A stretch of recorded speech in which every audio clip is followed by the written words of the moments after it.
Los humanos trazamos el mapa de todos los rincones del planeta. Exploramos selvas y desiertos. Fuimos al espacio, pero solo hemos podido llegar a 11 kilómetros de profundidad de la superficie.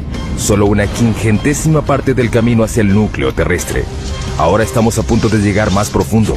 Haremos un viaje al corazón del planeta para alcanzar la última frontera, donde los árboles se abren camino a través de rocas para encontrar agua, donde formas extrañas de vida habitan ambientes mortales y se construyen rascacielos sobre la arena, donde las minas alcanzan el tamaño de una ciudad y donde fuerzas enormes siguen dándole forma a la Tierra. Acompañaremos a científicos, ingenieros y aventureros mientras investigan, exploran y desafían los misterios que yacen debajo. Viaje al centro de la Tierra.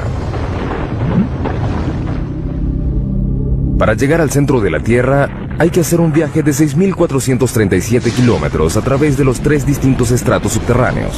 El primero es la corteza terrestre, un estrato superficial y frágil que tiene 32 kilómetros de profundidad.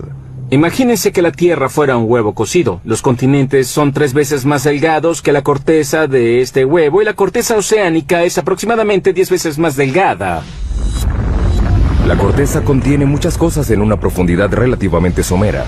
Zonas de carbón, agua, sal, oro, plata y petróleo que se solapan. Lo interesante de vivir en la superficie terrestre es que sembramos las cosas o las extraemos de minas. Muchas de nuestras cosas provienen del subsuelo de diversas maneras. Bajo la corteza yace un estrato más grueso, el manto, un estrato de roca fundida turbulenta de 2.897 kilómetros. Por dentro, el planeta es una región de roca caliente que hierve a temperaturas y presiones que nadie se puede imaginar. A más de 3.871 grados, el manto se agita constantemente y fractura la corteza que está arriba en placas gigantes denominadas placas tectónicas. A diferencia de los otros planetas, las placas le dan forma a la Tierra. Al moverse unos centímetros al año, las placas se incrustan o se separan dando resultados espectaculares. Tenemos volcanes que hacen erupción en la superficie y terremotos, pero logramos sobrevivir en un equilibrio muy delicado. Los volcanes son una fuente increíble de riqueza y de fertilidad. Los volcanes traen nutrientes y materiales frescos a la superficie terrestre. De ahí obtenemos suelos frescos y buenos. De allí provienen nuestros recursos minerales. Ahí se forman. A 2.897 kilómetros bajo el núcleo externo, el hierro fundido es la clave de nuestra supervivencia. Es un campo magnético del ancho de la Tierra que nos protege de la radiación solar. Necesitamos el campo magnético de la Tierra debido a la violencia intensa de nuestro Sol. Finalmente llegamos al núcleo interno, el ambiente natural más mortal de la Tierra. Al llegar al centro de la Tierra, la presión es 3.6 millones de veces mayor a la de la superficie. Es suficiente para reducir este granito a la mitad de su volumen. Nuestro increíble viaje comienza a unos pocos centímetros debajo de nuestros pies. Si peláramos el estrato más superficial de la Tierra, encontraríamos el mundo de los insectos. El de las hormigas es el más amplio. Este podría ser un hormiguero grande. Las hormigas han construido un sinfín de hormigueros debajo de la superficie de cada continente, excepto en la Antártida. Pueden ver las hormigas que salen de la parte superior. Algunas de ellas transportan algo que parece larvas. Las hormigas han estado aquí desde hace 120 millones de años. Precedieron a dinosaurios como el tiranosaurio Rex. Compartieron la Tierra con el estegosaurio y el triceratops. Superan a los humanos en una proporción de 140.000 a 1. No conozco a ningún otro insecto social que se haya extendido tanto. Es una sociedad que se extiende a lo largo de porciones enormes del ambiente terrestre del planeta. Las hormigas son rápidas. Su velocidad es equivalente a la de un humano que corre a 64 kilómetros por hora. Son fuertes. Pueden alzar 20 veces su propio peso. Es como si un hombre adulto alzara un auto. Sin embargo, lo que más hacen es construir hormigueros. Aunque sorprendente, es una tarea vital para los humanos. Los hormigueros ayudan a que el aire y el agua penetren el suelo y lo mantienen fresco y fértil.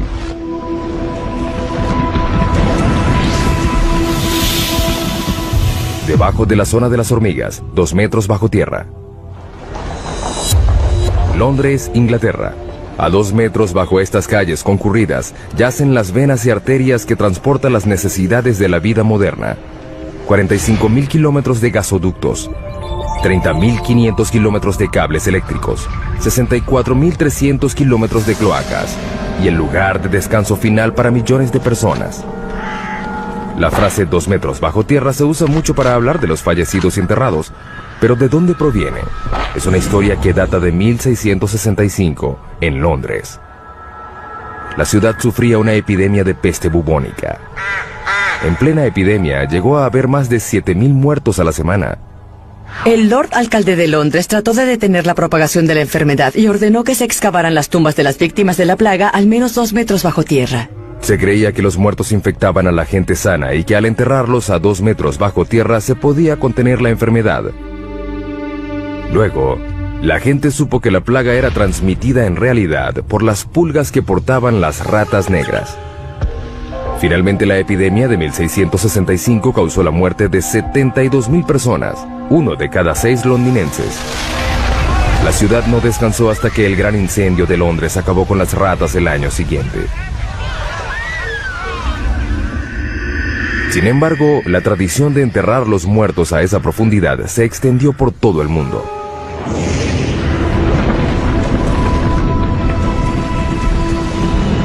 Seguimos bajando. Hemos dado otro pequeño paso en nuestro viaje al centro de la Tierra, 5 metros bajo tierra. Solo una criatura puede vivir a esta profundidad. En estos túneles habita el perro de la pradera, el animal excavador que habita más profundo en el mundo, un animal que tiene un impacto sorprendente en nuestro ecosistema. Los adultos solo miden 30 centímetros de largo y pesan 1,5 kilos, pero son literalmente máquinas excavadoras bajo tierra. Excavan empujando la tierra con sus patas, pateándolo. También usan su cabeza como un martillo neumático. Es muy divertido. Las madrigueras tienen hasta 5 metros de profundidad y más de cientos de metros de longitud. Son más grandes que un campo de fútbol. Además son muy complejas. El diseño tiene un sistema sofisticado de aire acondicionado. Hay 2 entradas a diferentes alturas que crean un vacío parcial, que hace que el aire entre por la entrada más baja y salga por la más alta. Es un sistema de madriguera muy complicado. No creo que se haya encontrado otro animal que tenga un sistema de madriguera tan complicado como este. Estas pequeñas criaturas tienen una importancia increíble para otros animales. Muchos animales dependen de los perros de la pradera para su supervivencia. Por ejemplo, estas madrigueras tienen un efecto significativo en la manera como el agua y los nutrientes circulan a través del ecosistema de las praderas. Ese pasto es más nutritivo. Las praderas se benefician de la presencia de estos perros. Sus excavaciones le llevan aire al suelo y su excremento ayuda a fertilizarlo.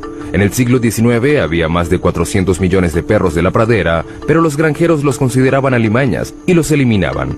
Hoy quedan menos de 100 millones. Es una mala noticia para las áreas donde habitan. No son realmente parte del sistema de las praderas como lo eran hace 200 años, porque no hay suficientes para que tengan el impacto que se necesita para atraer a los búhos de madriguera o al bisonte. Por un lado, no son animales en peligro de extinción, pero las praderas, como deberían ser y como fueron hace 150 años, sí están en peligro. La próxima parada en nuestro viaje es a 15 metros de profundidad. En muchos lugares del mundo desaparecen las formas de vida superiores a esta profundidad. El suelo da paso a la roca. Comenzamos a encontrar carbón. El carbón se formó hace 300 millones de años. Fue un proceso que ocurrió una sola vez. El clima era más caliente y más húmedo que el actual. En las regiones ecuatoriales de la Tierra predominaba un pantano gigante. Los árboles caídos y la vegetación se descomponían en el suelo cenagoso y los sedimentos superiores los comprimieron en rocas. Hoy, el carbón genera 1/3 de la electricidad mundial. Se producen 7 millardos de toneladas al año.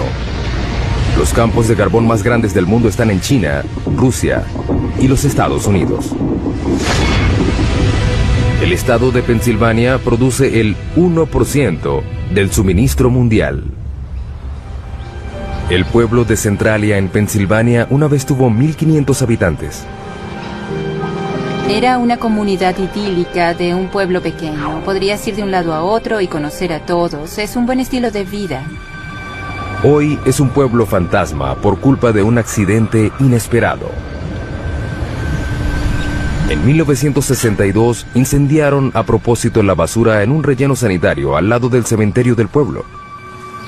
Querían limpiar el vertedero del pueblo, incendiaron la basura y el incendio se extendió por una abertura en este laberinto de unas minas profundas de carbón que habían sido abandonadas.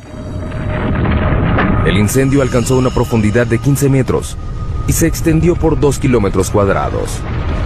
El área de una parte de Manhattan, y aún no se ha acabado. La antracita es el carbón que activa el fuego. Es un combustible lento y rico en carbono. Al ver la orientación del lecho de roca, se puede notar que se hunde de esta manera, creando un valle sinclinal. En la región de antracita, la mayor parte del carbón se encuentra en el valle. A 649 grados centígrados, el punto de fusión del aluminio, el incendio consumió el suelo y la roca hasta que no quedaron bases.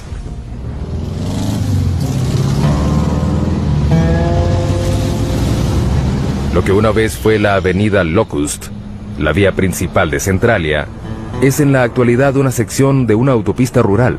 Es difícil imaginar que esto fue una vez el centro de un pueblo. En esta fotografía vemos cómo era Centralia antes. Estamos en lo que era la estación de servicio de John Codington. Ese árbol muerto de allá es el mismo de la fotografía. Las calles estaban llenas de casas, unas al lado de la otra. Todo eso desapareció, la naturaleza reclamó lo suyo y ya no queda casi nada del antiguo pueblo. Esta casa en la avenida Locust, enfrente de la estación de servicio, pertenecía a Bob Gadinsky. En 1977, mi esposa y yo adorábamos esta casa. Era una comunidad muy unida. Como ven, ya no queda nada más que un monte lleno de maleza. Con el pasar de los años, el incendio creció. Se hizo más fuerte y se avivó. Quemó el paisaje y chamuscó los árboles desde abajo. Aparte del calor y el humo, el fuego despidió un gas nocivo al igual que lo hace hoy en día. Monóxido y dióxido de carbono, sulfuro de hidrógeno y dióxido de azufre. No es recomendable que respires aquí porque estos gases están presentes. Cuando las calles comenzaron a desintegrarse, el gobierno federal entró en acción y en 1984 el Congreso financió la evacuación voluntaria. La mayoría de los ciudadanos de Centralia se mudaron para nunca volver. Era preocupante vivir sobre un desastre. Nos sentíamos atrapados y me preocupaba la seguridad de los niños. Por eso me fui tan pronto como pude. El incendio subterráneo ganó. De 15 a 150 metros de profundidad, el suelo ya dio paso a la roca. Esta es la zona de construcción, el estrato donde nacen los proyectos de construcción más grandes del mundo. Como los trenes subterráneos, hay 52 sistemas ferroviarios subterráneos en el mundo. El más largo está en Shanghái, China. 422 kilómetros de rieles, 55 kilómetros más largo que la ciudad de Nueva York. Sin embargo, el tren subterráneo más profundo del mundo está en San Petersburgo, Rusia, a 100 metros bajo tierra, la altura de la Estatua de la Libertad. Tradicionalmente los túneles se excavaban así, o así. Ahora usan esto.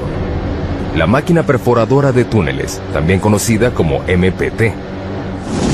Las MPT se usaron por primera vez en 1956 para excavar la cloaca del río Humber en Toronto. La máquina mide 122 metros de largo, su cabeza cortante mide 15 metros de diámetro y gira 3 veces por minuto para cortar la roca. Se usa un láser para mantener el rumbo. A medida que las MPT avanzan, se instalan anillos de acero y placas revestidoras de concreto. Las MPT son como fábricas móviles. Por el frente cortan la roca y por detrás dejan un túnel acabado. La MPT es el secreto tras alguno de los megatúneles del mundo, como el túnel de base del Gotardo, que comunica a Suiza con Italia a través de la cordillera más alta de Europa, los Alpes. El punto más profundo del Gotardo está a 2.438 metros, por debajo de los picos de las montañas. Se extiende a lo largo de 58 kilómetros. Es el túnel ferroviario más largo del mundo. La construcción comenzó en 1996. Se necesitaron 4 MPT para perforar 2 túneles paralelos de manera simultánea, de un extremo a otro, a través de 24 millones de toneladas de roca. Tardó 14 años. Finalmente, en octubre de 2010, se logró realizar la perforación final. Antes, los camiones tardaban 4 horas en ir de Zúrich, Suiza, a Milán, Italia. El túnel redujo la duración del trayecto en 90 minutos. Para los ingenieros que construyen túneles, la roca es una pesadilla que deben atravesar. Pero la roca también se utiliza para construir las bases de los edificios más altos del mundo. Nueva York, el hogar de los rascacielos más famosos y más antiguos del mundo. Para mantener en pie estos edificios colosales, los ingenieros anclaron las bases de los edificios al lecho de roca, construyeron una plataforma y construyeron encima de ella. De hecho, el horizonte de Manhattan refleja el estrato de roca que tiene debajo. El anclaje sostiene a la mayoría de los rascacielos, incluyendo el edificio más alto del mundo, el Burj Khalifa de Dubái, que mide 823 metros de altura y tiene bases de 50 metros de profundidad. Pero si no hay lecho de roca, ¿se puede construir un rascacielos?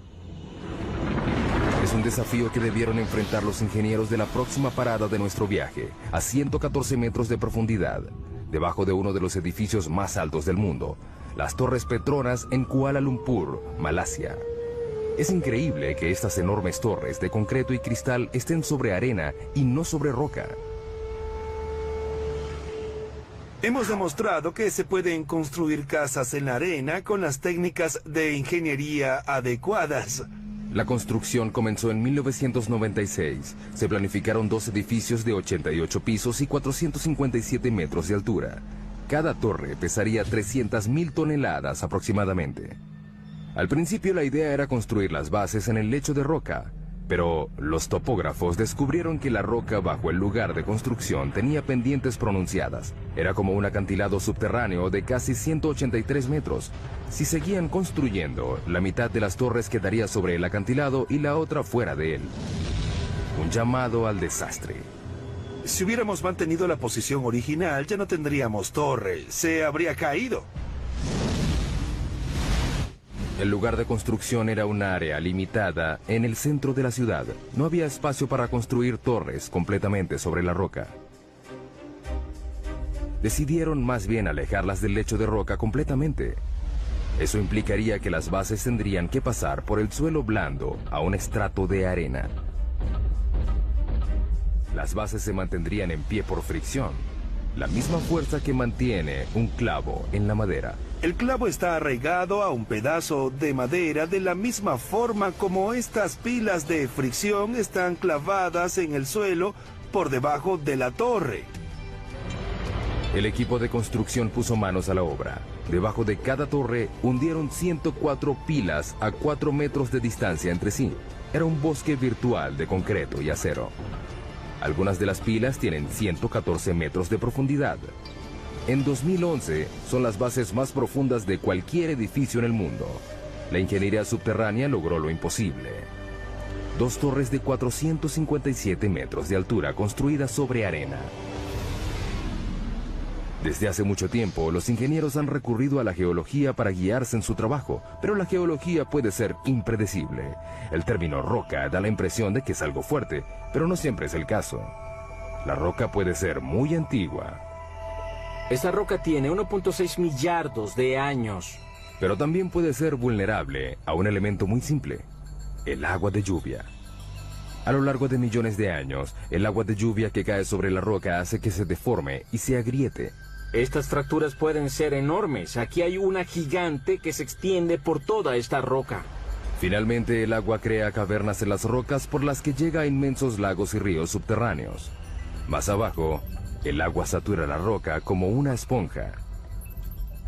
De hecho, puede haber entre 5 y 10 océanos de agua dentro de las rocas de la Tierra. El 99% del agua dulce líquida del mundo yace en el subsuelo. Las reservas más grandes están en China, Rusia, África y Estados Unidos. El acuífero Ogallala es el más grande de Estados Unidos. Se extiende desde Nebraska hasta Texas. Abarca 450.650 kilómetros cuadrados, el área de Suecia, y alcanza 150 metros de profundidad. Pero en muchos lugares del mundo, el agua subterránea se está acabando. Esto quiere decir que la gente, los animales y las plantas deben ir cada vez más profundo para obtenerla. La próxima parada de nuestro viaje es la raíz más profunda de un árbol a 122 metros de profundidad. Mpumalanga, Sudáfrica. En un precipicio ubicado sobre las claves de Eco, hay un pequeño bosque de higueras que tienen 150 años. Estas higueras han superado 2 retos: crecer sobre roca y sin ninguna fuente aparente de agua. Parecen sacados del Señor de los Anillos. Las raíces y las rocas no se mezclan. Los árboles normalmente crecen en suelo fértil. Sin embargo, el clima de este lugar es árido. Durante la mitad del año no llueve. Las higueras necesitan hasta 23 litros de agua diarios para sobrevivir y romperán las rocas para encontrarla. Las raíces de los árboles están programadas genéticamente para saber que hay agua debajo de ellas. La punta de la raíz segrega un lubricante llamado mucílago que suaviza el recorrido de la raíz. A medida que crece, la raíz explora la roca en busca de grietas y puntos débiles. Las higueras dependen de una sola raíz para encontrar agua. Esta llega muy abajo. La pregunta es, ¿qué tan abajo? Nos deslizamos hacia las profundidades de la Tierra. Cuanto más abajo, más duro es el camino. Es increíble lo que hace la madre naturaleza, solo para encontrar agua. Pero la raíz de la higuera es escurridiza. Esperemos encontrar algo más adelante. Finalmente, Burroughs encuentra algo. ¡Oh, al fin! A 37 metros de profundidad vemos la primera señal de una raíz de higuera real. La raíz tarda 70 años en llegar tan profundo. Una vez que encuentra humedad, termina su viaje. La raíz se encuentra en el fondo a 122 metros de profundidad.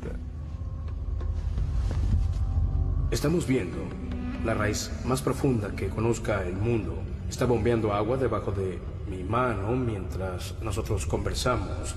La está bombeando hacia la higuera. Hasta la superficie. Hemos pasado por mamíferos subterráneos, túneles hechos por el hombre y las raíces más profundas hasta llegar a la zona mineral. Las rocas están conformadas por minerales. El hombre ha explotado la riqueza mineral de la Tierra por más de 40.000 años. Pero ¿qué hacemos cuando una mina llega al final de su vida útil? Algo completamente inesperado, como lo demuestra nuestra siguiente parada en el descenso al centro de la Tierra. Sala, Suecia, 152 metros de profundidad. En 2006, los suecos convirtieron una antigua mina de plata en una de las habitaciones de hotel más profundas del mundo. Está amoblada en plata con un comedor exclusivo. Sin embargo, el baño más cercano está en la superficie. La temperatura ambiente es de unos fríos 4 grados. La mina de plata que aloja esta habitación fue clausurada en 1908. Durante 400 años, los mineros extrajeron 40.000 toneladas de roca, casi toda a mano. En el siglo XIX, esta era la mina más importante de Suecia. Hoy en día, la herencia que dejaron los mineros se puede apreciar en los túneles y cavernas que se extienden en la oscuridad por 20 kilómetros. La idea de la habitación de hotel surgió a partir del interés turístico creciente en la mina. La gente viene para dar un vistazo al pasado. La plata es de hace 4.600 millones de años, es decir, del origen del sistema solar. se formó a partir de partículas minerales despedidas al espacio por estrellas que explotaban. Estas partículas fueron atrapadas por el remolino de polvo de los embriones planetarios. Se fundieron con el agua y el calor subterráneo. Hoy se extraen en Australia, China, Europa y América 20.000 toneladas de plata al año. En Sala, el agua que ayudó a crear la plata una vez sigue ahí. La mitad de la mina está llena de agua. Cuando la mina funcionaba, había bombas para controlar el agua de lluvia que se filtraba. Ya no se hace. Esta sección inundada de la mina contiene unos 5 millones de litros. Suficiente agua para llenar 25.000 bañeras. Marco y Tatia Ranisto reservaron la habitación subterránea para celebrar su 15º aniversario de bodas. La idea fue de Tatia. Quiero darle una gran sorpresa y algo especial. Gracias. El elevador tarda 4 minutos y medio a una velocidad de 60 centímetros por segundo para llegar a la habitación a 152 metros de profundidad. Marco empieza a vacilar. Estoy nervioso. Estaré bajo tierra solo. Bueno, casi solo. Estaré ahí. Los Ranisto llegan a su destino. Oh.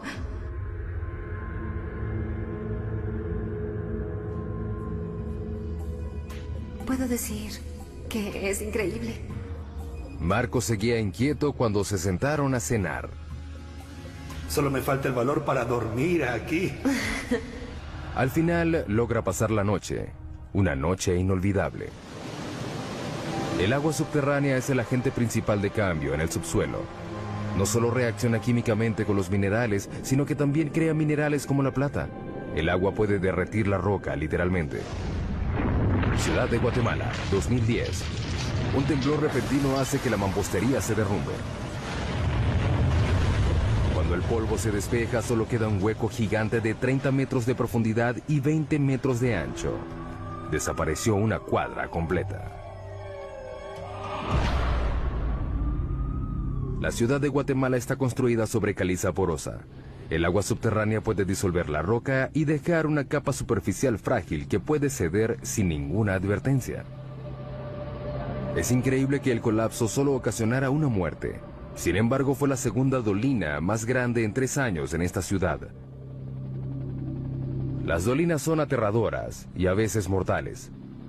Sin embargo, algunas de ellas pueden proporcionar una gran cantidad de datos científicos. Próxima parada de nuestro viaje, también en América Latina. A 335 metros de profundidad. El Zacatón, México. Es una dolina llena de agua donde no hay lugar para la vida. Bajo esta superficie apacible no hay aire. Pero en este lugar vive una forma de vida, los microbios, y son muy extraños. Todas las bacterias y materia biológica deben sobrevivir en un ambiente anaeróbico que origina formas de vida extrañas. En 2006, la NASA envió un equipo a estudiar los microbios del Zacatón. El primer paso fue descubrir cómo era el interior de la dolina. No sabíamos cuán grande era, ni cómo era. Era algo completamente desconocido. Por eso llegaron con una nueva tecnología, un robot en forma de huevo, diseñado para llegar a donde las sondas no pueden. Lo llamaron Profundidad X. Puede ir en todas direcciones, hacia arriba, hacia abajo, a la izquierda, a la derecha. Puede girar y hacer cualquier movimiento necesario para abrirse camino a través de un ambiente tridimensional. Profundidad X mide 2 metros de ancho y 1,5 de profundidad. Es del tamaño de una moto de 4 ruedas. Lo que lo hace especial es que no se maneja a control remoto, se conduce solo. Una vez que desciende por debajo de la superficie, queda por su cuenta. Durante ese tiempo, debe tomar sus propias decisiones. Para ver, el robot cuenta con un sonar. Esta tecnología se desarrolló en el siglo XX para hacer rebotar ondas sonoras en las paredes y piso de la dolina. El robot crea constantemente en su memoria un mapa tridimensional actualizado como un murciélago que vuela en una cueva oscura. Profundidad X fue el primer robot en tener la capacidad de pensar por sí mismo. Bien sea crear el mapa, decidir tomar una muestra o regresar a la superficie, son decisiones que el robot debe tomar. Luego de sumergirse 50 veces, Profundidad X se conoce todos los rincones y ranuras. La gente se pierde en las cuevas y no sabe si está en la segunda o tercera intersección. Un robot con Profundidad X hace un buen trabajo al distinguir estas situaciones confusas, mejor que las personas en algunos casos. En poco tiempo, el Zacatón reveló sus secretos. Sabemos que es caliente, tal vez hay manantiales que alimentan el Zacatón. La sorpresa más grande fue el descubrimiento de 100 tipos de bacterias, incluyendo 6 nuevas especies de un microbio llamado Archaea, que tiene un estilo de vida extraño. Viven del azufre. Una de las arqueas tenía azufre en su organismo, metabolizaba el azufre del agua y lo utilizaba como una fuente de energía. El descubrimiento confirma que no todas las formas de vida requieren condiciones como las de la Tierra. Tal vez algún día un descendiente de Profundidad X haga un viaje al espacio. Veremos a estos exploradores ir a lugares donde la gente no puede llegar. A un lugar como la luna de Júpiter, Europa, en busca de vida similar en otro mundo. América Latina y México en particular están llenos de dolinas. La provincia de Yucatán tiene más de 3.000 dolinas. Algunas están llenas de agua y otras no, pero nada se compara a nuestra próxima parada. El abismo vertical más profundo del mundo. El sótano de las golondrinas.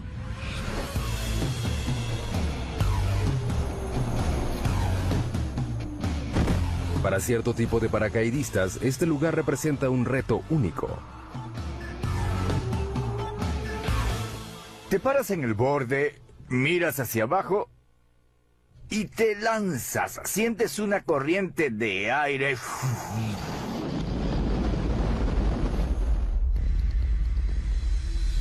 427 metros de profundidad, 38 metros de ancho en la parte superior. Se extiende a lo largo de 2,5 hectáreas. Este abismo tiene las mismas dimensiones del edificio Empire State. El sótano de las golondrinas recibe este nombre por las aves que anidan a lo largo de las paredes del lugar. Millones de ellas vuelan en espiral al amanecer y regresan al atardecer. Lo que para las aves es fácil, es muy difícil para un paracaidista. Todo depende de la posición y la precisión en el tiempo. Los paracaidistas corren el riesgo de desorientarse en el subsuelo. Cuando saltas al subsuelo, hay paredes que te rodean. Siempre tendrás paredes alrededor. El paracaidista tiene 6,5 segundos para alar el cordón. Si lo hace muy tarde, el paracaídas no tendrá tiempo para desplegarse. La velocidad de caída es de 37 metros por segundo. Caer al suelo a esa velocidad es como chocar contra una pared en un auto que va a 130 kilómetros por hora. ¿Qué hacen a la hora de regresar? Nos enganchamos a una cuerda de extracción que está atada a un cabrestante. Podemos sacar a 2 paracaidistas en 10 minutos y repetimos el proceso. Seguimos descendiendo al centro de la Tierra y ahora buscamos minerales.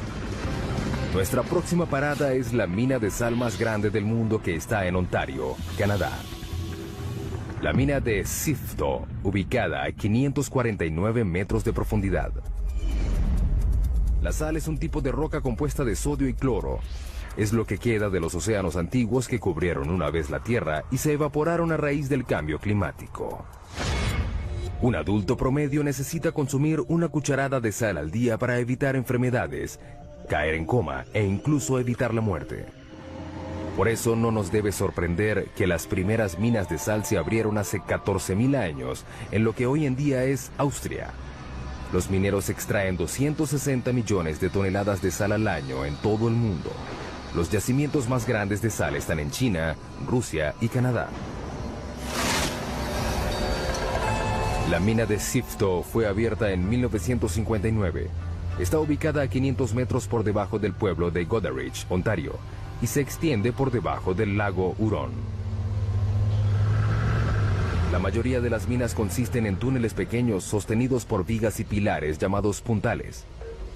Sifto es más bien una ciudad subterránea.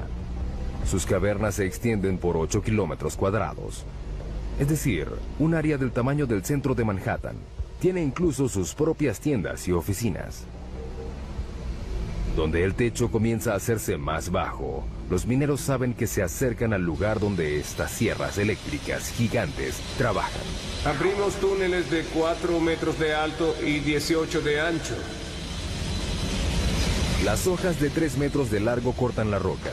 Las hojas de sierra giran 1500 veces por minuto. El aire está lleno de polvo. El ruido es abrumador y está a punto de empeorar. Perforamos y explotamos las cabeceras de mina de 18 metros de ancho y 18 metros de alto. Son cuevas enormes.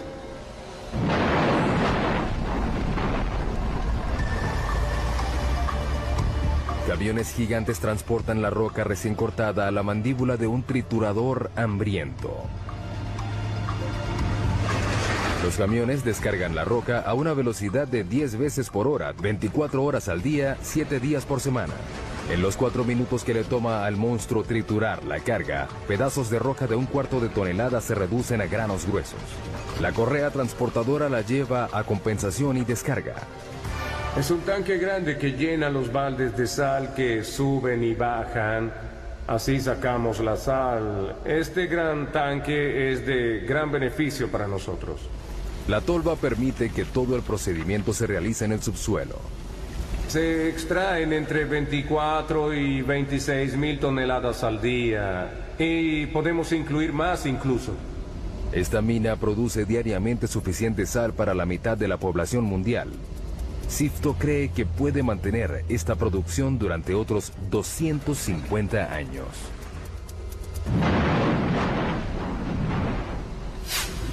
Ahora iremos 183 metros por debajo de la mina de Sifto, a otra mina de sal, en Sondershausen, Alemania.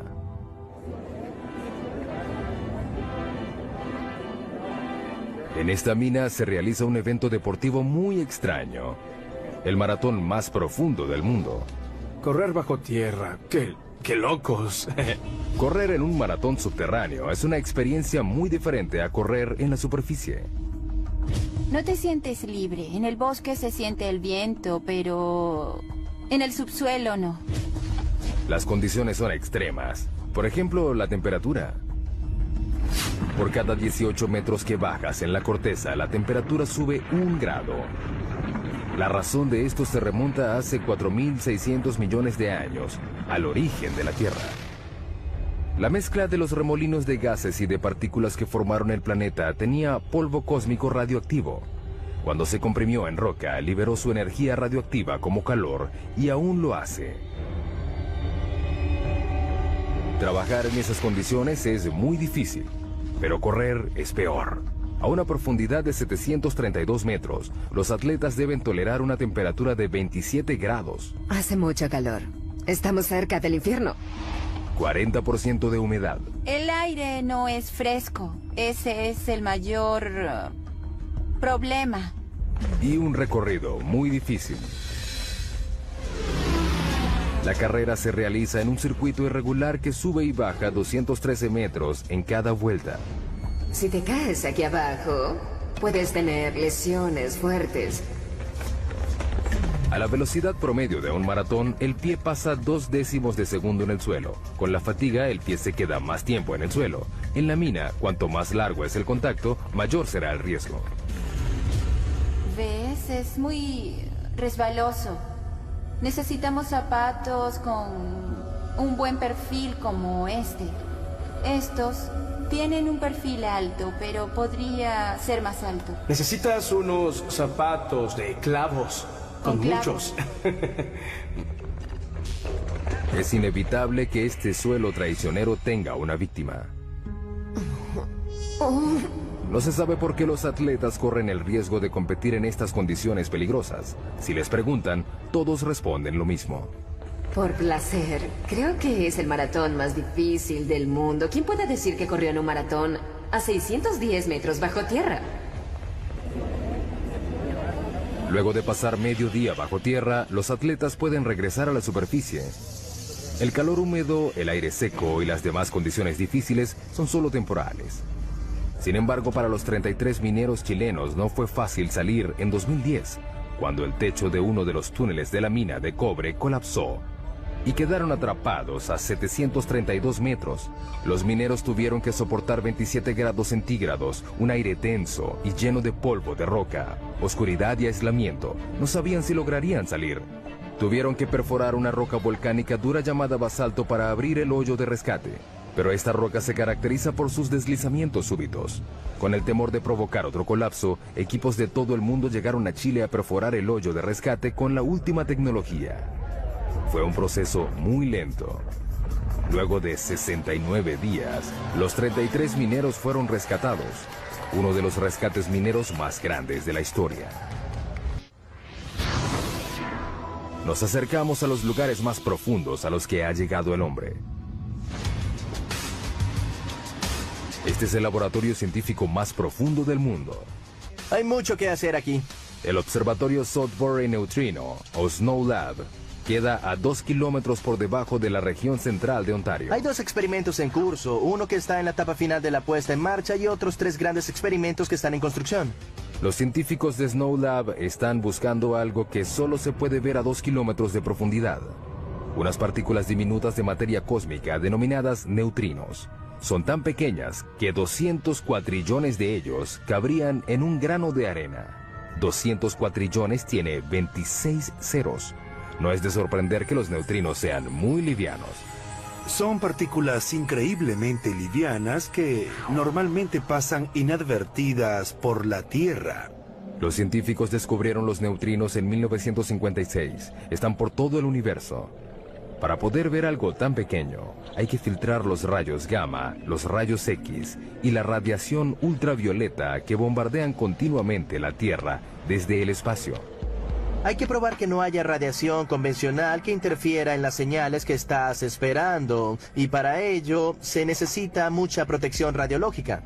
Por eso el laboratorio está a esa profundidad.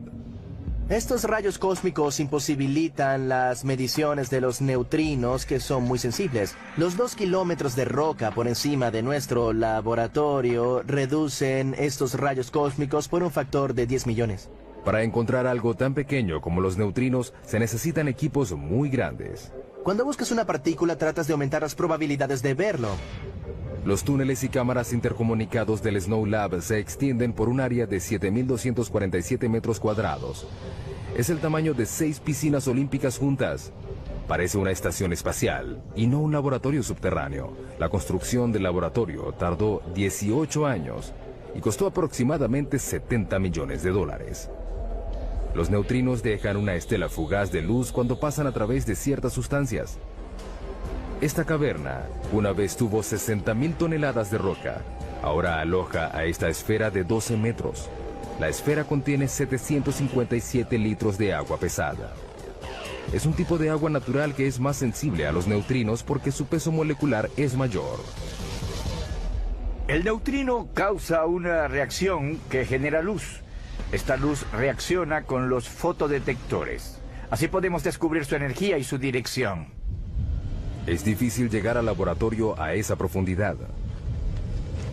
El elevador desciende a 640 metros por minuto. Luego hay que caminar un trecho de 1,5 kilómetros. La temperatura ambiente es de 27 grados. Es muy caliente por la presión que hay a esa profundidad. Alrededor de ellos la roca está presionada a 551 bares. 500 veces más que la presión de aire en la superficie. El reto para abrir el laboratorio fue crear un ambiente puro bajo tierra. Mantenemos las fuentes de polvo y contaminación al mínimo, limpiando constantemente. Al entrar, los científicos deben someterse a un proceso riguroso de descontaminación para eliminar el polvo que pudiera arruinar los delicados experimentos. Tenemos que quitarnos todo lo que llevamos puesto en la mina, ducharnos y ponernos ropa limpia que nunca haya estado expuesta a polvo de la mina. Aparte del polvo, la gente siempre despide desechos minúsculos por sí sola. 600.000 partículas de piel por hora. 100 hebras de cabello al día. Todo eso puede comprometer el trabajo del laboratorio. Una vez adentro, los científicos deben someterse a más procesos de limpieza y revisión. Hasta las cloacas del laboratorio están limpias. Tratamos todos los desechos del baño y todas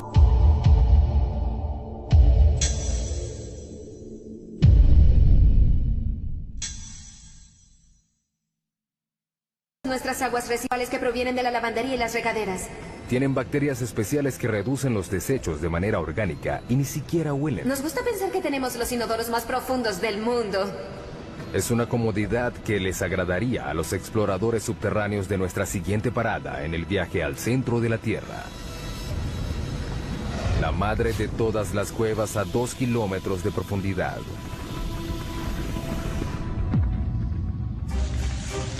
Estos exploradores de cuevas polacos esperan llegar más profundo de lo que haya llegado cualquier otro.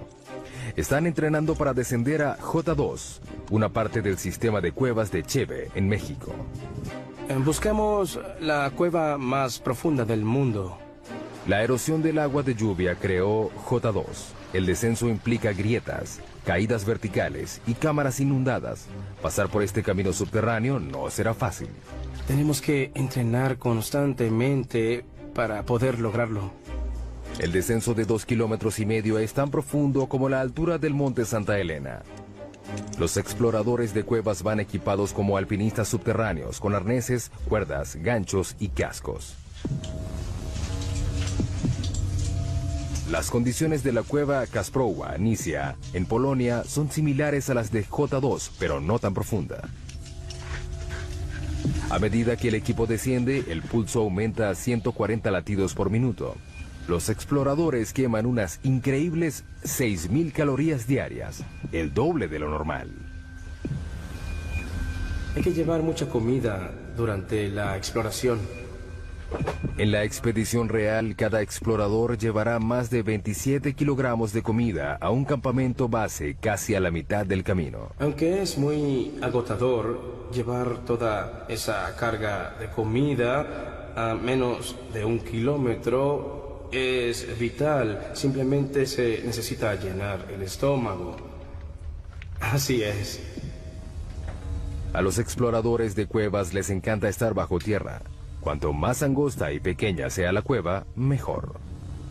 Para mí es como estar en un parque, jugando con mis amigos. Pero la J2 real no es ningún juego para niños. Tiene pasadizos tan angostos que intimidan a los exploradores más expertos. Soy de baja estatura y no me va mal en lugares angostos, pero no voy a lugares así. Creo que no me gustaría. No me gustaría.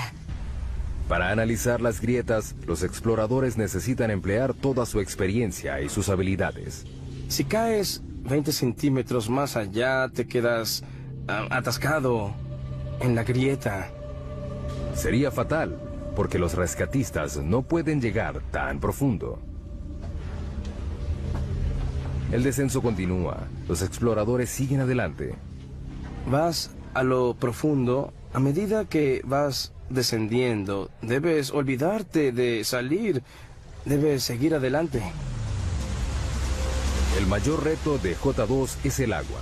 La cueva desciende a través de una serie de cámaras inundadas llamadas sumideros. Pasas 3 días gateando, saltando, escalando y descendiendo para llegar al pasadizo inundado de agua que debes atravesar con los equipos de buceo.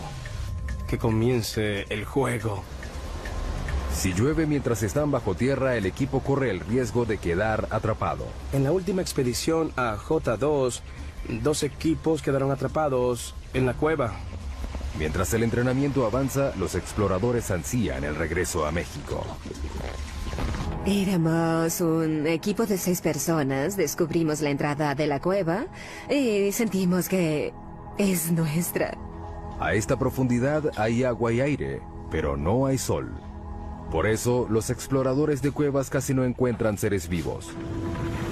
Para buscar pistas sobre el origen de la vida en la Tierra, los científicos deben llegar más abajo, al fondo del mar. Por todo el fondo del mar hay agua que transporta vida microbiana. Cerca de la costa de Vancouver, Columbia Británica, el sumergible Alvin entra al agua.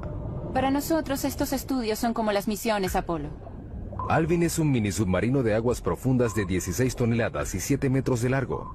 Lleva una tripulación de 3 personas a 2,5 kilómetros de profundidad, en busca de microbios producidos en el interior de la Tierra. En la superficie no hay nada similar a los microbios.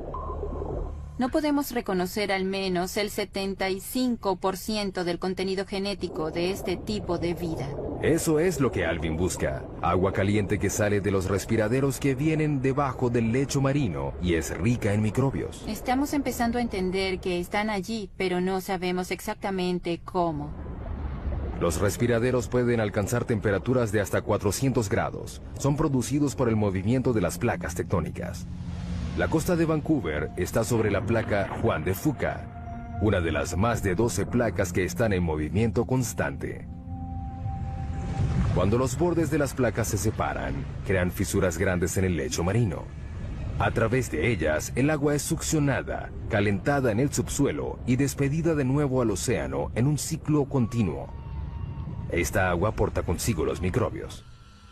El equipo de Edwards no tiene idea de cuán lejos llega esta vida dentro de la corteza.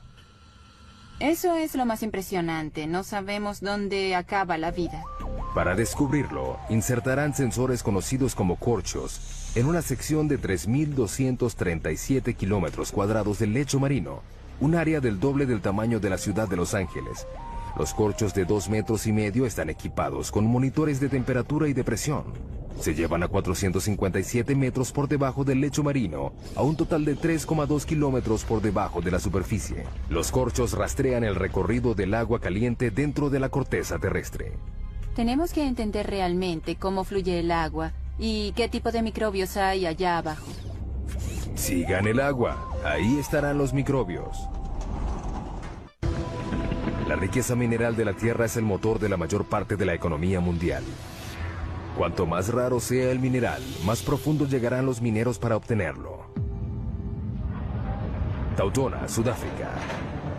Para llegar a la mina más profunda del planeta, los mineros deben viajar por 3,8 kilómetros durante 1 hora a una velocidad de 16 metros por segundo. Están buscando oro. Está compuesto de polvo cósmico al igual que la plata, pero es más extraño. Se han explotado menos de 200,000 toneladas de oro desde los primeros registros históricos. Tautona produce 12,5 toneladas al año, lo que representa la mitad de la oferta del oro actual. Al abrirse el elevador, una ola de calor recibe a los mineros. A esta profundidad, la temperatura ambiente es de unos achicharrantes 54 grados. Hace más calor que en el Valle de la Muerte en verano. La mina tiene un enorme sistema de aire acondicionado que disminuye la temperatura hasta 28 grados. Sigue siendo caliente, pero al menos tolerable. Mientras los 5.600 mineros que trabajan aquí sudan en las galerías y túneles de la mina, deben estar atentos al techo. A esta profundidad, cualquier temblor puede desatar un mini terremoto subterráneo. Las rocas que caen a partir de este dejan algunos muertos cada año. La siguiente parada de nuestro viaje es 3 veces más profunda que la mina de Tautona. Es el lugar más profundo que ha alcanzado el hombre alguna vez. En el oeste del Pacífico, a 11,2 kilómetros de profundidad, yace el abismo Challenger. Es un corte profundo del lecho marino de 69 kilómetros de ancho que se extiende por 2.543 kilómetros, la distancia entre Nueva York y San Antonio, Texas.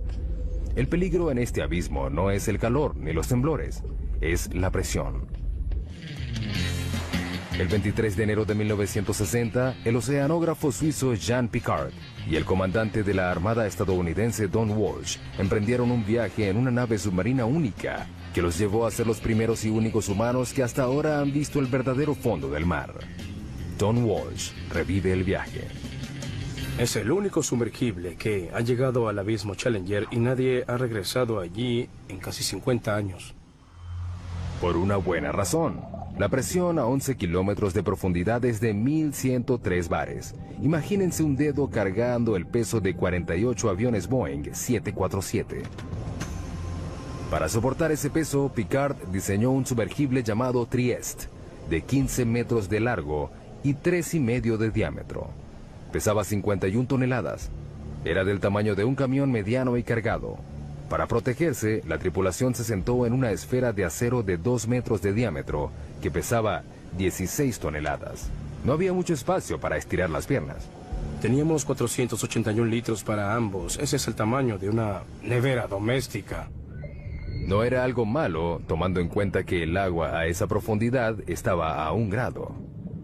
La temperatura dentro del casco se aproximaba a la de una nevera doméstica también.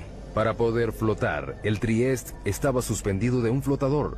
Era una especie de globo submarino. A diferencia de los globos aéreos, el equipo no podía usar helio para este. Optaron por otra cosa. Todos sabemos que el petróleo es más liviano que el agua. Por eso el Trieste usaba gasolina. Se necesitaron 85.171 litros de gasolina para hacer flotar la nave. Suficiente gasolina para llenar los tanques de 500 autos. 8 de la mañana, hora cero. Comienza el descenso. Era un proceso lento y cauteloso. El tamaño y la posición de las ventanas de la cabina del Trieste dificultan la visión. Esta es la ventana principal. Es una pieza gruesa de 18 centímetros de plástico acrílico. Hay una escotilla del otro lado de la esfera que tiene una ventana más pequeña. También hay una ventana en el tubo de entrada. A 201 metros, el Trieste se sumerge en la oscuridad. Hasta aquí penetra la luz solar. Pero a los 914 metros, la naturaleza acude a ayudarlos. Lo único que ilumina el abismo es la bioluminiscencia de los animales y el plancton. Estos tienen fuentes de luz como las luciérnagas. Es como una nevada al revés. Transcurre otra hora. Luego ocurre un problema. Hubo un ruido fuerte a los 6 kilómetros. A 6 kilómetros bajo el agua, Walsh hace una prueba diagnóstica. Oímos el ruido y verificamos todos los medidores que teníamos. Todo parecía bien, así que seguimos el camino. Pero de repente vio algo. Miré a la ventana de la escotilla y vi una grieta así en la ventana. La tripulación está a 2 centímetros de una muerte segura. Si la ventana interior se hubiera roto, habríamos muerto de manera instantánea porque la presión a 6 kilómetros de profundidad es como 690 bares. La muerte habría sido inmediata, no nos habríamos enterado. Pero la ventana soporta. Deciden continuar. Luego de casi 5 horas, el Trieste llega finalmente al fondo. Walsh ve algo increíble. Antes de aterrizar, vimos un pez blanco. Los vertebrados no deberían sobrevivir a esta profundidad. Pero los acuanautas no pudieron seguir investigando. Cuando aterrizamos, levantamos una nube de sedimentos que se quedó ahí durante unos 20 minutos. El limo del lecho marino lo cegó. Era como estar en un vaso de leche. No tuvieron otra opción. No podíamos ver nada ni tomar fotos. No se despejaba, así que decidimos regresar a la superficie. Para que el Trieste pudiera regresar, Walsh controlaba el peso quitando el lastre. Teníamos 2 tinas de lastre llenos de bolas de acero. Al fondo de la tina había un electroimán. Las esferas seguían en la tina cuando el imán estaba encendido. Al quitarles la electricidad, salían. Con el movimiento de un interruptor, el Trieste inició su ascenso a la superficie y a la historia. 11,2 kilómetros es el límite de la exploración humana. Estamos a 1/3 de nuestro viaje a través de la corteza terrestre. El hombre se retira y entran las máquinas. Todos los científicos usan herramientas que les permiten explorar sitios a donde no han llegado. Telescopios, microscopios, pero los geólogos tienen un problema particular. No les puedo decir que hay 30 centímetros por debajo del suelo en el que estamos parados porque no puedo ver a través de la roca. La solución parece obvia: perforar y mirar. Pero ese enfoque está minado de problemas.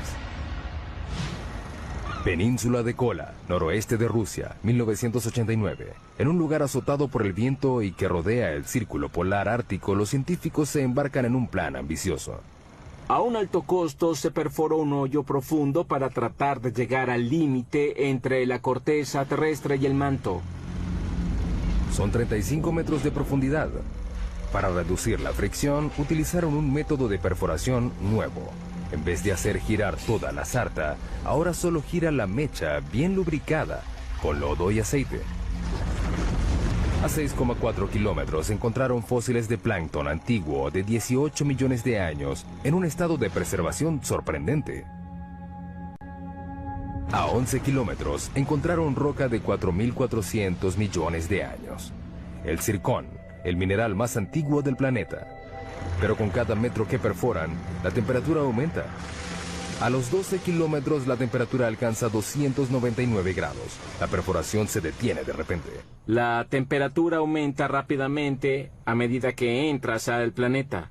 Cuando perforas hoyos muy profundos, el metal de tu taladro comienza a derretirse. Durante los 14 años siguientes se intentó reanudar la perforación, pero todo fracasó. No tenemos equipos ni los materiales que soporten las temperaturas y las presiones que hay a decenas de kilómetros de profundidad. El hoyo súper profundo fue abandonado en 2003.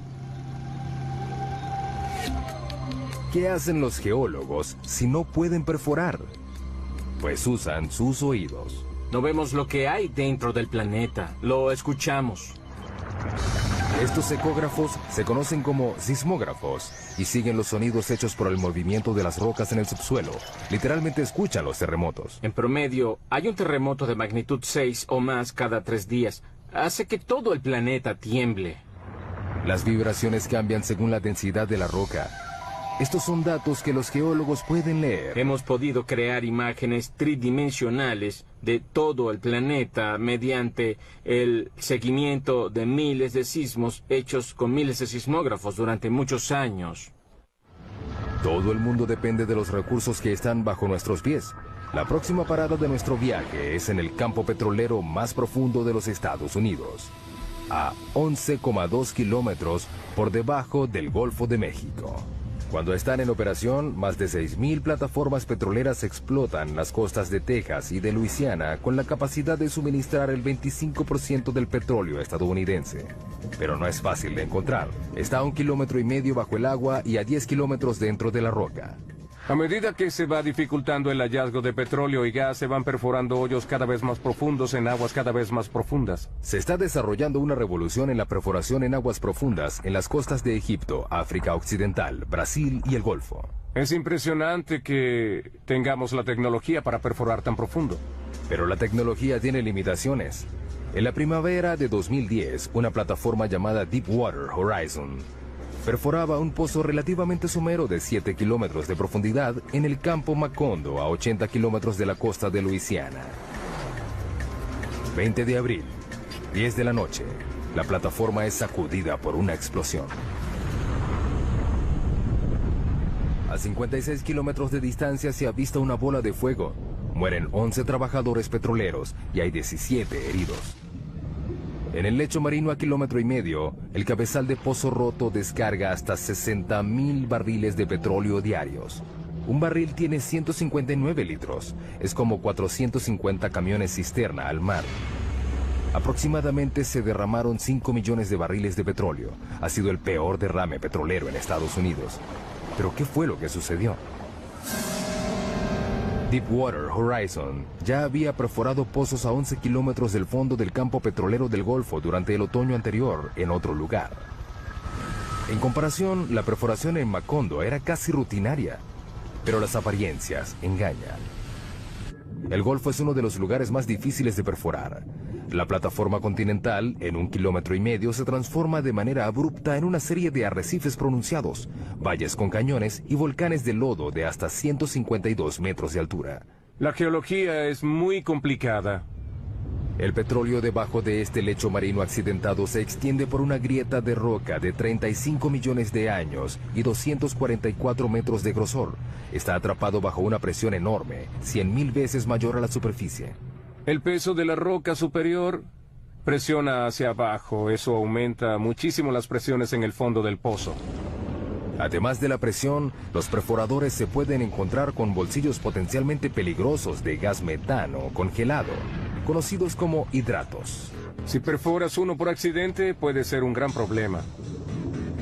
Al calentarse por la fricción de la perforación, el metano explota en el pozo y libera cantidades enormes de volumen de petróleo. Muchos investigadores le atribuyen la causa de la tragedia del Deepwater Horizon a un bolsillo de metano congelado. La tecnología convencional de barrido no siempre puede identificar estos bolsillos. Es un desafío para la exploración petrolera. La gente no sabe cuánto porque es muy difícil crear la imagen sísmica. Ahora despliegan una nueva generación de sensores de lecho marino para ayudar a detectar el gas congelado antes de que se convierta en una amenaza. Lo lanzamos al agua por un lado del barco y dejamos que se hunda hasta el fondo del mar con un ancla de concreto pesado. Se queda allí durante varios días o varios meses. A diferencia de los sismógrafos convencionales, este sensor de lecho marino no mide las ondas sonoras generadas por el movimiento de las placas tectónicas de la Tierra, sino que detecta la electricidad. Medimos las propiedades electromagnéticas del lecho marino y su conductividad eléctrica. La electricidad proviene del campo magnético de la Tierra. Cuando encuentra radiación solar en la atmósfera superior, genera una corriente global dentro de la corteza que alcanza el núcleo externo. Sin embargo, es débil. Medimos menos de 1 nanovoltio en el lecho marino. Las señales que nos interesan son pequeñas. La corriente fluye a través de distintas rocas según la facilidad que tengan estas de conducir o resistir la electricidad. Mediante la medición de esta corriente, los sensores proporcionan una imagen más detallada de lo que hay dentro de la roca. Además, distingue un buen conductor eléctrico como el agua y uno malo como el petróleo. Esto es bueno porque evitas perder el tiempo perforando un pozo de agua salada que te cuesta $100 millones. Igual que el petróleo, los hidratos de metano son malos conductores, pero existen a profundidades someras por debajo del lecho marino. Para encontrarlos, hay que darles una descarga eléctrica a la Tierra. Eso es lo que este instrumento que tengo delante trata de hacer. Lo llaman SUESI, las siglas en inglés de Instrumento Submarino de Fuente Eléctrica Scripps. Utiliza un suministro de 2000 voltios con una corriente de hasta 500 amperios, un mini rayo que es 5 millones de veces más fuerte que el que se necesita para matar a un ser humano. Lo llevamos muy cerca del lecho marino a través de un cable por la parte de atrás de nuestro barco de investigación. Lo alimentamos con electricidad y genera una corriente eléctrica que se inyecta en el agua por una antena. Luego miden lo que reciben de vuelta. Una lectura somera que muestra que la roca es resistente a la electricidad. Quiere decir que contiene un bolsillo de hidratos. El tiempo dirá si el barrido electromagnético ayudará a reducir el riesgo de reventones en el mundo de los campos petroleros profundos. Mientras tanto, la técnica tiene muchos otros usos entre los geocientíficos. Es como poder ver dentro de un plato de sopa hirviendo y saber a dónde va todo. Y revela muchas cosas sobre el movimiento de rocas en el interior profundo de la Tierra. Con las imágenes de alta resolución de estos sismogramas, podemos detectar los detalles de lo que sucede dentro del planeta. Algo inimaginable hace 10 o 20 años. Estamos casi a la mitad de nuestro recorrido a la corteza. Casi 5 kilómetros más profundo que cualquier humano haya llegado. No es un lugar amigable. Aquí la roca está a 482 grados, suficiente para derretir el vidrio. La presión es 1517 bares y estamos buscando terremotos. En todo el planeta, las placas tectónicas se incrustan y se pandean en un movimiento lento y continuo a un promedio de 2,5 centímetros al año. La misma velocidad a la que crecen nuestras uñas. Sin embargo, ese movimiento puede ser devastador en la superficie. Enero 2010, Puerto Príncipe, Haití. Un terremoto de magnitud 7 sacude la ciudad. El sismo principal dura solo 10 segundos, pero las réplicas continuaron por 2 semanas. Después de esas 2 semanas, hay 230,000 muertos, casi 300,000 edificios destruidos y 2 millones de personas quedaron sin hogar.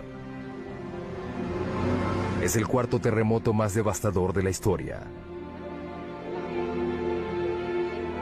Los terremotos tienen un potencial de ser los desastres naturales más catastróficos. En Haití, la falla que causó este desastre solo tenía 64 kilómetros de largo y se movió solo 2 metros. Pero los temblores desataron fuerzas inimaginables. Hay mucha energía almacenada en la Tierra y sube a la superficie en forma de onda. El sismo movió la Tierra como una sábana en ondas de hasta 4 metros de alto. Cuando golpea la superficie, la onda se concentra allí, se refleja y regresa. Puede tener el doble de intensidad de la onda de ese lugar. Estamos en el Centro de Investigación de Ingeniería Sísmica de la Universidad de California en Berkeley. Los científicos de este centro se ganan la vida rompiendo cosas. Estos son algunos de los modelos probados de las columnas esquineras. Pueden ver que están muy dañados. Estas pilas de escombros son los restos de pruebas de laboratorio, el fruto del trabajo científico que ha hecho posible la creación de edificios antisísmicos perfectos. Los científicos ya aprendieron la lección. Si un terremoto ocurre en un lugar, volverá a ocurrir. No es cuestión de si ocurre, sino de cuándo. En California tenemos la mala suerte de tener terremotos con bastante frecuencia. Sin embargo, eso nos hace prepararnos. Las únicas opciones son mudarse o construir edificaciones más seguras. Debemos prepararnos mejor para un terremoto mediante mejoras de normas de diseño. Durante un terremoto el movimiento más peligroso no es el vertical, sino el horizontal. Este ingeniero trabaja en un diseño que hace las paredes más resistentes a los movimientos horizontales mortales que derriban los edificios.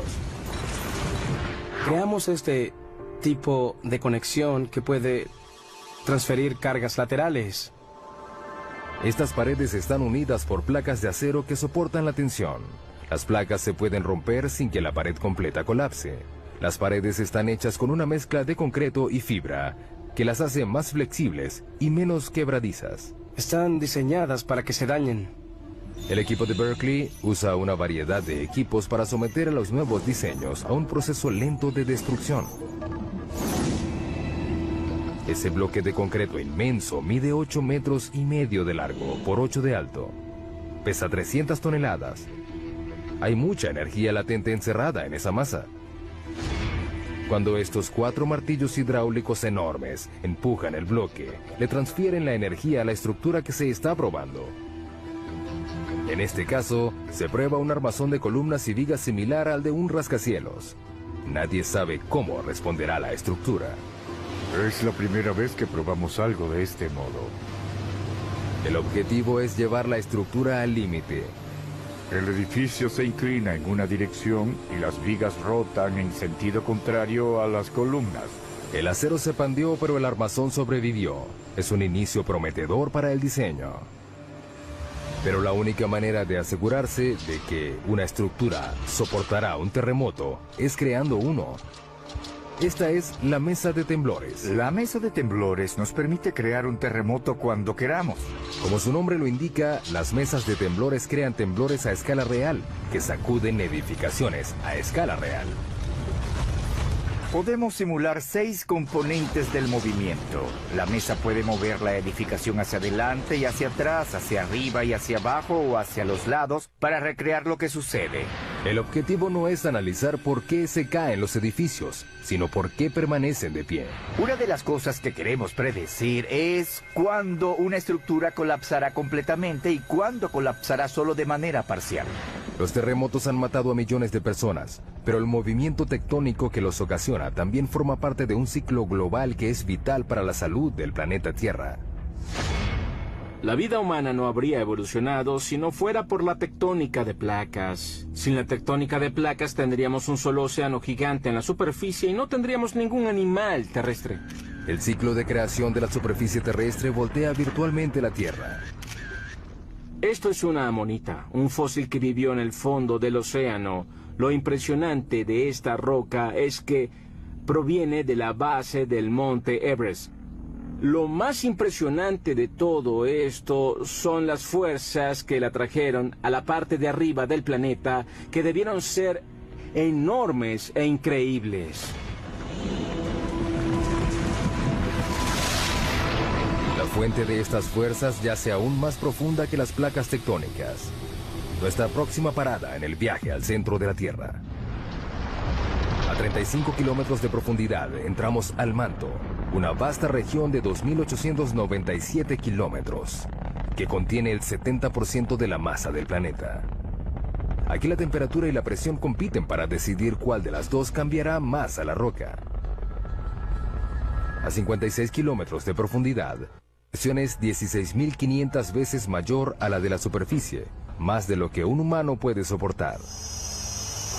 Esta cámara a alta presión ilustra el impacto de una presión tan alta en un cuerpo humano desprotegido. La respiración se hace imposible rápidamente porque los pulmones colapsan y las costillas hacen una implosión. Solo 3 kilómetros más abajo, a 59 kilómetros, la presión aplasta y pulveriza nuestro cráneo. Pero la temperatura también aumenta gracias a la liberación de energía radioactiva en el manto. A 982 grados, el calor es suficiente para empezar a derretir la roca. Esta comienza a convertirse en algo llamado magma. El magma es lo que ocurre cuando la roca alcanza su temperatura de fusión y pasa de estado sólido a líquido. Puede fluir por largas distancias y luego es forzada a salir a la superficie terrestre. A medida que se filtra hacia arriba, el magma se mezcla con una variedad de sustancias que lo hacen más volátil. El magma es una combinación fascinante de roca fundida y gases disueltos como agua y dióxido de carbono. Justo debajo de la superficie, el magma acumula en esos vacíos en la roca que los científicos denominan cámaras. La cámara más profunda que se haya detectado está a 34 kilómetros por debajo de Oahu, Hawái. La mayoría está a 10 kilómetros de profundidad. Las cámaras se llenan lentamente de magma. A medida que aumenta la presión bajo tierra, el magma es forzado a salir hacia la superficie. Con el tiempo llegan al punto de explosión y causan las erupciones volcánicas. Una de las imágenes más potentes del interior de la Tierra es esos lugares donde el interior se vuelve superficie, como en los volcanes. 500 millones de personas en todo el mundo viven cerca de un volcán. Una sola erupción puede resultar catastrófica. Los volcanes pueden borrar en un momento lo que ha tomado decenas de millones de años en crearse. Las erupciones ocurren sin advertencia, su temperatura es mayor a 500 grados y son prácticamente indetenibles. Abril 2010. El volcán Eyjafjall hace erupción en Islandia. Liberó 99 millones de metros cúbicos de ceniza volcánica, suficiente ceniza para llenar 40.000 piscinas olímpicas. Una nube de cenizas de 9 kilómetros de alto se liberó. Se esparció por 1.800.000 kilómetros cuadrados, un área más grande que Alaska. La erupción hizo que se suspendieran los vuelos en el hemisferio norte durante 6 días que dejaron varados a más de 1 millón de pasajeros diarios. Los servicios normales tardaron un mes en reanudarse. En nuestro viaje al centro de la Tierra, nos acercamos al núcleo externo, una zona de 2.100 kilómetros de hierro fundido, atrapado entre el manto y el núcleo interno sólido. Para llegar aquí, hemos viajado a través de agua y roca, combatido con la temperatura y la presión, y revelado los secretos subterráneos que le dan forma a nuestras vidas. Pero nos queda un misterio por resolver. ¿Qué hace que la Tierra sea magnética? El campo magnético de la Tierra se extiende por 72.400 kilómetros en el espacio. Este protege al planeta de la fuerza completa de la radiación solar. Una sola erupción solar que dure 2 horas esparce 10.000 millones de toneladas de partículas radioactivas. Son suficientes para darle electricidad a Estados Unidos durante 10.000 años, o para evaporar nuestra atmósfera. Sin el campo magnético que las desvía, las partículas solares extinguirían la vida en la Tierra. Necesitamos el campo magnético de la Tierra debido a la intensa violencia de nuestro Sol.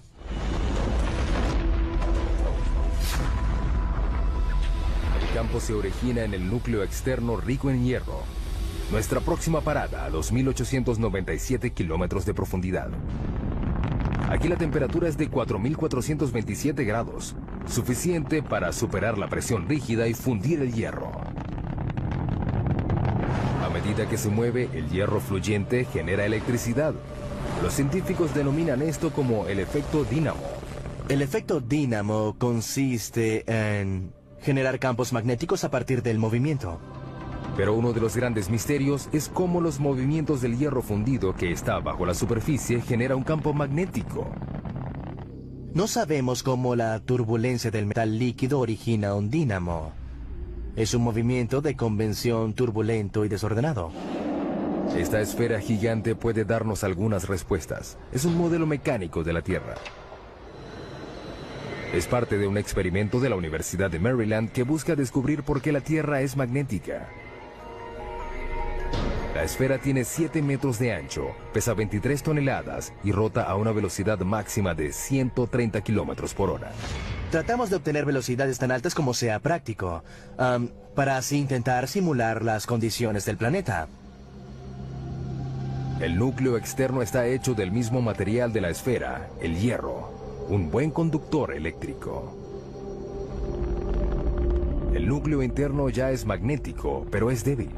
Nadie sabe exactamente por qué, pero al igual que un dínamo gigante, la corriente que se mueve a su alrededor crea un campo magnético.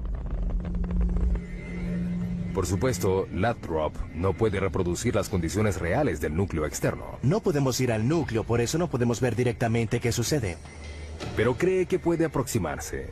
Debe llenar la esfera de 3.220 metros cúbicos de un líquido. Hasta ahora solo ha usado agua, pero ha planificado usar sodio líquido hirviendo. El sodio es inflamable, debemos manejar los riesgos de incendio con cuidado. Pero es lo único aparte del hierro fundido que puede hacer el trabajo. El sodio tiene la ventaja de que se derrite a una temperatura relativamente baja y es un excelente conductor comparado con el hierro líquido. La esfera es el último de una serie de experimentos.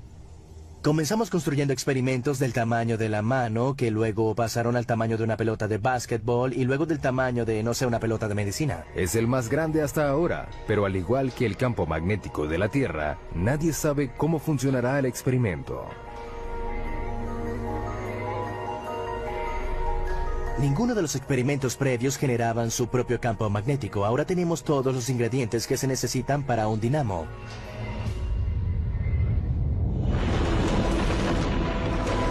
Casi 6.400 kilómetros de profundidad, llegamos al final de nuestro viaje, el núcleo terrestre. Es una masa de hierro de 2.400 kilómetros de ancho y un área superficial un poco mayor a la de América del Sur. La temperatura de este lugar no es tan caliente como la de la superficie solar, pero el peso de todo el planeta presionándolo hace que el hierro permanezca rígido. La presión es muy intensa, es 3,5 millones de veces más que la presión de la superficie. La misma convección que ayuda a generar el magnetismo también empuja el calor hacia la superficie, enfriando el núcleo en el proceso. A medida que la temperatura cae, el núcleo se solidifica lentamente.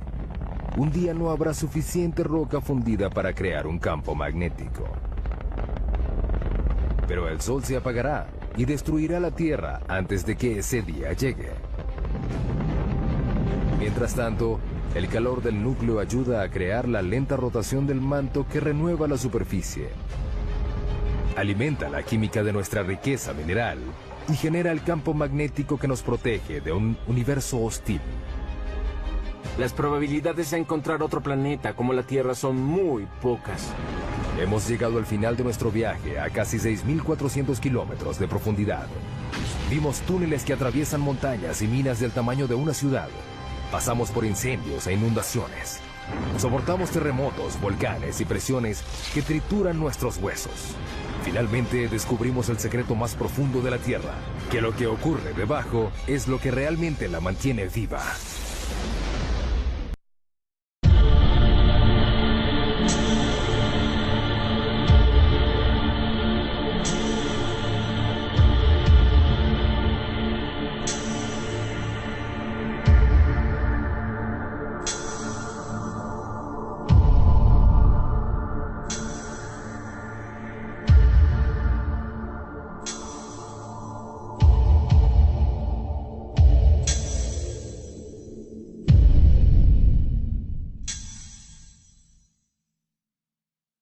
recursos minerales. Ahí se forman. A 2.897 kilómetros bajo el núcleo externo, el hierro fundido es la clave de nuestra supervivencia. Es un campo magnético del ancho de la Tierra que nos protege de la radiación solar. Necesitamos el campo magnético de la Tierra debido a la violencia intensa de nuestro Sol. Finalmente llegamos al núcleo interno, el ambiente natural más mortal de la Tierra. Al llegar al centro de la Tierra, la presión es 3.6 millones de veces mayor a la de la superficie. Es suficiente para reducir este granito a la mitad de su volumen. Nuestro increíble viaje comienza a unos pocos centímetros debajo de nuestros pies. Si peláramos el estrato más superficial de la Tierra, encontraríamos el mundo de los insectos. El de las hormigas es el más amplio. Este podría ser un hormiguero grande. Las hormigas han construido un sinfín de hormigueros debajo de la superficie de cada continente, excepto en la Antártida. Pueden ver las hormigas que salen de la parte superior. Algunas de ellas transportan algo que parece larvas. Las hormigas han estado aquí desde hace 120 millones de años. Precedieron a dinosaurios como el tiranosaurio Rex. Compartieron la Tierra con el estegosaurio y el triceratops. Superan a los humanos en una proporción de 140.000 a 1. No conozco a ningún otro insecto social que se haya extendido tanto. Es una sociedad que se extiende a lo largo de porciones enormes del ambiente terrestre del planeta. Las hormigas son rápidas. Su velocidad es equivalente a la de un humano que corre a 64 kilómetros por hora. Son fuertes. Pueden alzar 20 veces su propio peso. Es como si un hombre adulto alzara un auto. Sin embargo, lo que más hacen es construir hormigueros. Aunque sorprendente, es una tarea vital para los humanos. Los hormigueros ayudan a que el aire y el agua penetren el suelo y lo mantienen fresco y fértil.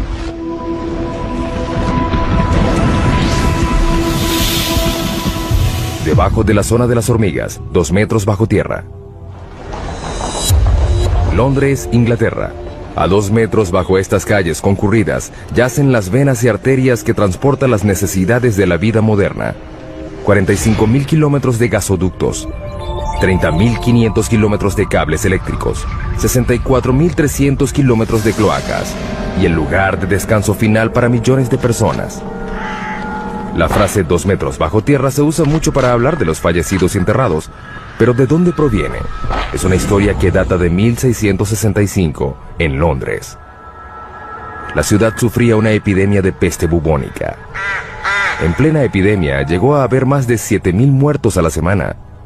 El Lord Alcalde de Londres trató de detener la propagación de la enfermedad y ordenó que se excavaran las tumbas de las víctimas de la plaga al menos 2 metros bajo tierra. Se creía que los muertos infectaban a la gente sana y que al enterrarlos a 2 metros bajo tierra se podía contener la enfermedad. Luego, la gente supo que la plaga era transmitida una sola vez. El clima era más caliente y más húmedo que el actual. En las regiones ecuatoriales de la Tierra predominaba un pantano gigante. Los árboles caídos y la vegetación se descomponían en el suelo cenagoso y los sedimentos superiores los comprimieron en rocas. Hoy, el carbón genera 1/3 de la electricidad mundial. Se producen 7 millardos de toneladas al año. Los campos de carbón más grandes del mundo están en China, Rusia y los Estados Unidos. El estado de Pensilvania produce el 1% del suministro mundial. El pueblo de Centralia en Pensilvania una vez tuvo 1.500 habitantes. Era una comunidad idílica de un pueblo pequeño. Podrías ir de un lado a otro y conocer a todos. Es un buen estilo de vida. Hoy es un pueblo fantasma por culpa de un accidente inesperado. En 1962 incendiaron a propósito la basura en un relleno sanitario al lado del cementerio del pueblo.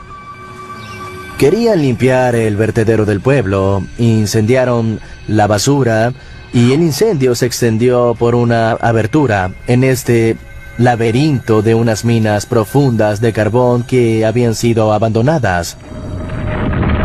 El incendio alcanzó una profundidad de 15 metros y se extendió por 2 kilómetros cuadrados.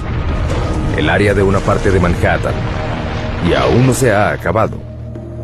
La antracita es el carbón que activa el fuego. Es un combustible lento y rico en carbono. Al ver la orientación del lecho de roca, se puede notar que se hunde de esta manera, creando un valle sinclinal. En la región de Antracita, la mayor parte del carbón se encuentra en el valle.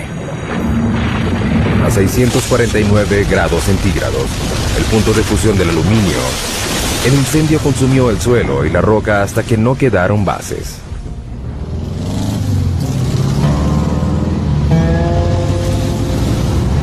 Lo que una vez fue la avenida Locust, la vía principal de Centralia, es en la actualidad una sección de una autopista rural. Es difícil imaginar que esto fue una vez el centro de un pueblo.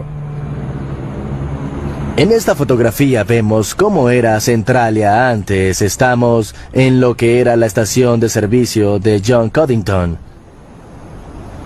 Ese árbol muerto de allá es el mismo de la fotografía. Las calles estaban llenas de casas, unas al lado de la otra. Todo eso desapareció, la naturaleza reclamó lo suyo y ya no queda casi nada del antiguo pueblo. Esta casa en la avenida Locust, enfrente de la estación de servicio, pertenecía a Bob Gadinsky. En 1977, mi esposa y yo adorábamos esta casa.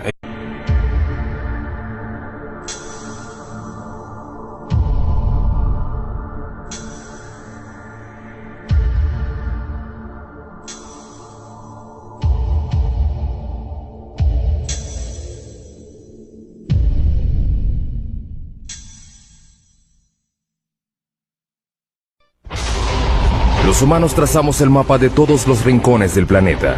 Exploramos selvas y desiertos. Fuimos al espacio, pero solo hemos podido llegar a 11 kilómetros de profundidad de la superficie. Solo una quingentésima parte del camino hacia el núcleo terrestre. Ahora estamos a punto de llegar más profundo.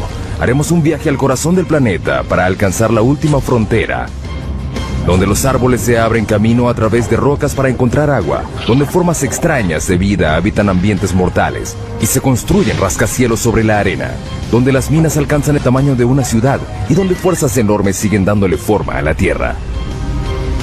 Acompañaremos a científicos, ingenieros y aventureros mientras investigan, exploran y desafían los misterios que yacen debajo.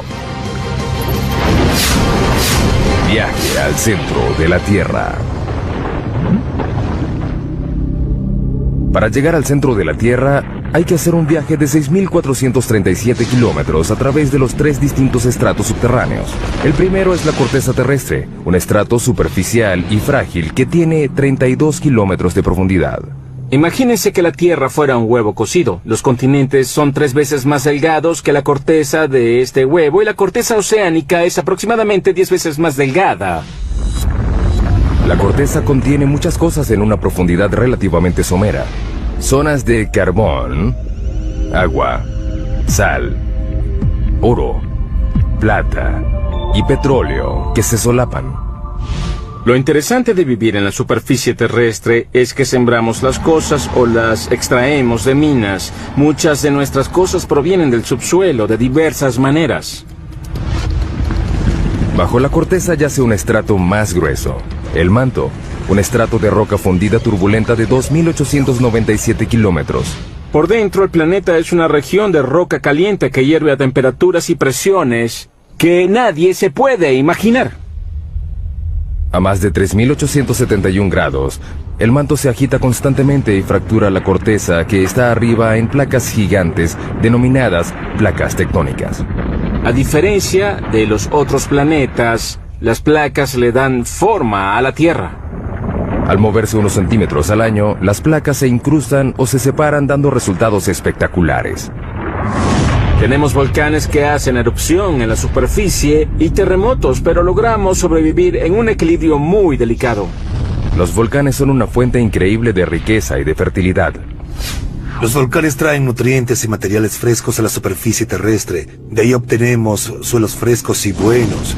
De allí provienen nuestros... Era una comunidad muy unida. Como ven, ya no queda nada más que un monte lleno de maleza. Con el pasar de los años, el incendio creció. Se hizo más fuerte y se avivó. Quemó el paisaje y chamuscó los árboles desde abajo. Aparte del calor y el humo, el fuego despidió un gas nocivo al igual que lo hace hoy en día. Monóxido y dióxido de carbono, sulfuro de hidrógeno y dióxido de azufre. No es recomendable que respires aquí porque estos gases están presentes. Cuando las calles comenzaron a desintegrarse, el gobierno federal entró en acción y en 1984 el Congreso financió la evacuación voluntaria. La mayoría de los ciudadanos de Centralia se mudaron para nunca volver. Era preocupante vivir sobre un desastre. Nos sentíamos atrapados y me preocupaba la seguridad de los niños. Por eso me fui tan pronto como pude. El incendio subterráneo ganó. De 15 a 150 metros de profundidad, el suelo ya dio paso a la roca. Esta es la zona de construcción, el estrato donde nacen los proyectos de construcción más grandes del mundo. Como los trenes subterráneos, hay 52 sistemas ferroviarios subterráneos en el mundo. El más largo está en Shanghái, China. 422 kilómetros de rieles, 55 kilómetros más largo que la ciudad de Nueva York. Sin embargo, el tren subterráneo más profundo del mundo está en San Petersburgo, Rusia, a 100 metros bajo tierra, la altura de la Estatua de la Libertad. Tradicionalmente los túneles se excavaban así, o así. Ahora usan esto. La máquina perforadora de túneles, también conocida como MPT. Las MPT se usaron por primera vez en 1956 para excavar la cloaca del río Humber en Toronto. La máquina mide 122 metros de largo, su cabeza cortante mide 15 metros de diámetro y gira 3 veces por minuto para cortar la roca. Se usa un láser para mantener el rumbo. A medida que las MPT avanzan, se instalan anillos de acero y placas revestidoras de concreto. Las MPT son como fábricas móviles. Por el frente cortan la roca y por detrás dejan un túnel acabado.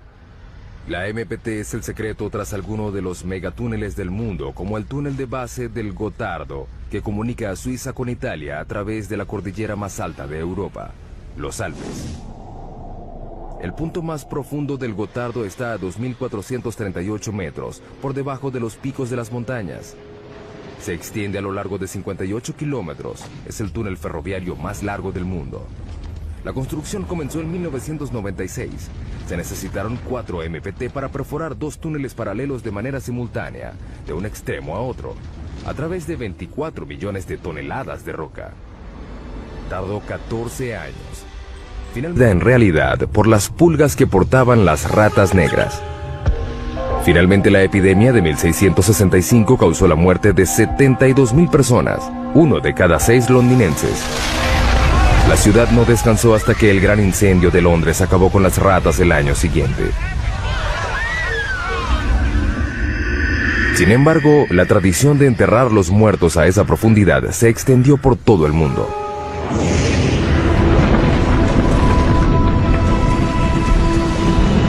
Seguimos bajando. Hemos dado otro pequeño paso en nuestro viaje al centro de la Tierra, 5 metros bajo tierra. Solo una criatura puede vivir a esta profundidad. En estos túneles habita el perro de la pradera, el animal excavador que habita más profundo en el mundo, un animal que tiene un impacto sorprendente en nuestro ecosistema. Los adultos solo miden 30 centímetros de largo y pesan 1,5 kilos, pero son literalmente máquinas excavadoras bajo tierra. Excavan empujando la tierra con sus patas, pateándolo. También usan su cabeza como un martillo neumático. Es muy divertido. Las madrigueras tienen hasta 5 metros de profundidad y más de cientos de metros de longitud. Son más grandes que un campo de fútbol. Además son muy complejas. El diseño tiene un sistema sofisticado de aire acondicionado. Hay 2 entradas a diferentes alturas que crean un vacío parcial, que hace que el aire entre por la entrada más baja y salga por la más alta. Es un sistema de madriguera muy complicado. No creo que se haya encontrado otro animal que tenga un sistema de madriguera tan complicado como este. Estas pequeñas criaturas tienen una importancia increíble para otros animales. Muchos animales dependen de los perros de la pradera para su supervivencia. Por ejemplo, estas madrigueras tienen un efecto significativo en la manera como el agua y los nutrientes circulan a través del ecosistema de las praderas. Ese pasto es más nutritivo.